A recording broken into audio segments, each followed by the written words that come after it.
Future State, Superman, Imperious Lex, issue 3, Mark Russell writing, Steve Pugh on art. Now, this has been an enjoyable enough little miniseries. I think we all kind of had the opinion that issue 2 felt like it could have just been the end. Didn't really need a third issue. Having read the third issue, I kind of still feel that way. And that's to say that I don't like this issue. It's just that I don't necessarily think it's necessary either. It feels... There's some stuff... I really like the stuff with Lex and his robot. There's some funny stuff with Lex and his robot who's so loyal to him, and then Lex just like turns on him and blames him for like everything that's happened, and then the robot inadvertently ruins everything by trying to prove to Lex how much he still cares for him, even though he's been betrayed by Lex repeatedly. Mm-hmm. That stuff I thought was all very amusing. But I do have to admit, I got to the end of this and went, yeah, this issue feels just ancillary. It just feels extra. Here's the thing. I have very little to complain about with this issue. I had fun. I liked the point it was making, where it was talking about society getting more insular and into our own little bubbles. Mm-hmm. I liked all the stuff it was doing, but I'm like, did this really need to be 3 issues? I don't think so. Of all the Future State books that had an extra issue to run into this month, why this one? I don't know. Like I say, it's perfectly fine. Dialogue's on point, particularly with Lex. Dialogue is very on point. Superman and Lois insist that they still have to help the citizens of Lexar, so they go out.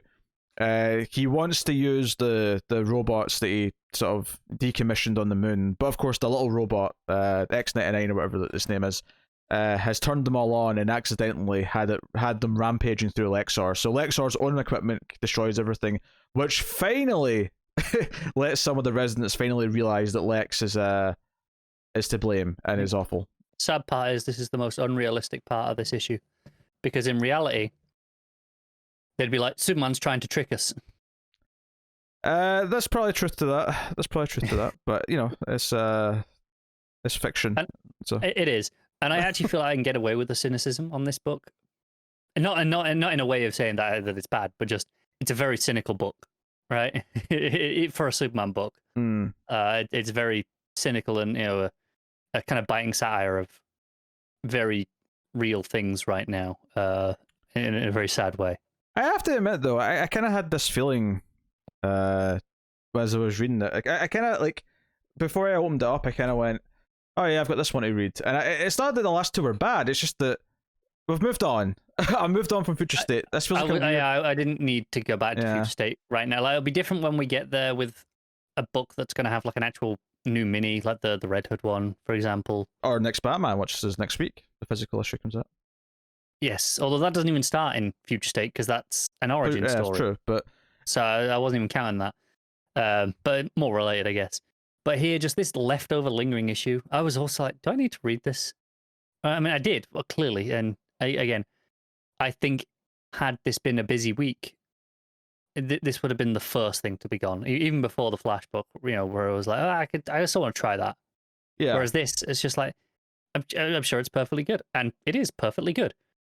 But there was no like, oh, I need to read this.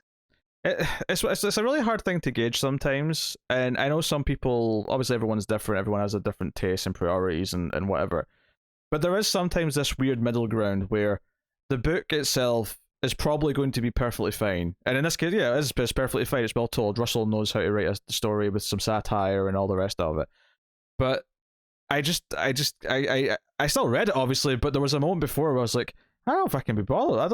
I'm just not that interested in going back to this. Yeah. And partly I think it's because it did feel done. Maybe if issue 2 was completely unfinished in the sense that it had a cliffhanger and the conclusion hadn't happened yet, it would have felt smoother because, there's still a story to finish. But because it felt done, I felt like I'd washed my hands off it. I felt like I've moved on with my life. All steam ahead. Yeah. I don't regret reading it. I still enjoyed it well enough. Like, it's a good, solid issue. There's absolutely nothing wrong with it. But also, I'm like, going in, I was like, I just didn't really need it, and I wasn't excited for it. It's a headspace thing more than anything. I was like, everything else. Flash was interesting because it was a new run. The 2 Tom King books are these prestigious books that are getting a lot of conversation. There's usually a lot of good stuff to talk about.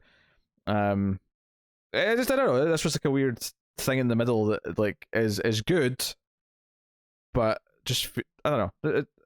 This is all very strange. I mean, If someone really loves this issue, they're probably mad at us right now that we're not like dissecting it a little bit more. But I don't really feel like I've got that much to say on the story itself. I feel like it continues a lot of the same themes and beats that it had. Yeah, it's very much a Mark Russell issue in that it has a lot of these themes, very biting satire, like I said, all the stuff about becoming more insular and trying to get through to that. Very good stuff in that regard. I think that the biggest problem that I have with that, as with all Mark Russell stuff, is it's very, I don't want to say surface level because that's unfair, because it is like a valid point that it's making and it's not just there, but more, it's not exactly hidden, right? It's not like this subtle messaging. It's just, no, this is the point and it's in your face, and that's it's just kind of there. Yeah, I mean, the book ends with an ironic ending where Lex is imprisoned with the robot that wanted to be with them. So the robot is telling him that, hey, now you have me and we'll be forever for years, if not decades, if not centuries. And Lex is just like, oh, great. So it's kind of this comeuppance for Lex, and the robot effectively gets a happy ending because this is what he wanted, was just to be with Lex. So it's it's a humorous comeuppance at the end. Yeah, that's basically it. So, yeah, pretty much. Yeah, that might be the shortest discussion we've had on any book in months. Yeah, and the art is obviously perfectly solid from Pew. It's it's covered up a little bit. It's exactly what it was for the last two issues. I think. It says. Like, it doesn't do anything good or bad that it didn't do in those issues. It's still solid, good use of layouts. It's fairly dynamic in that sense. Lots of moving panels. Which does give a good sense of flow as it goes through. Couple of nice little insert panels when Lex is whipping up the crowd just before he blames X-99. I thought that sequence was probably the highlight. But like I say, it doesn't go. I don't think Pew goes above and beyond or anything like that. But I don't think it does anything wrong either. Yeah. The only complaints I'd have really is that maybe there's a few pages, especially early on when there's a lot of talking heads. It's maybe some pages are a bit busy. Maybe it could have been streamlined a little bit into a few less, less dialogue boxes, a few less speech bubbles or whatever. But it's not a huge complaint. Yeah. All right, what are you rating Imperious Lex issue 3? No, I'm still gonna give it a 7. Yeah, I'll give it a 7. I mean, that's good. That's the thing. Like, I would probably say it is better than the Flash issue, but the Flash was more interesting because it was new and whatever. So there you go. And I'm more passionate about them wanting to get Wally right. So I have a lot more vested interest in that. Yeah. In ways. Thus ends Future State for now. For now, next Batman starts next week. Doesn't have the Future State logo on it. Doesn't count. Technicality, if I've ever heard one.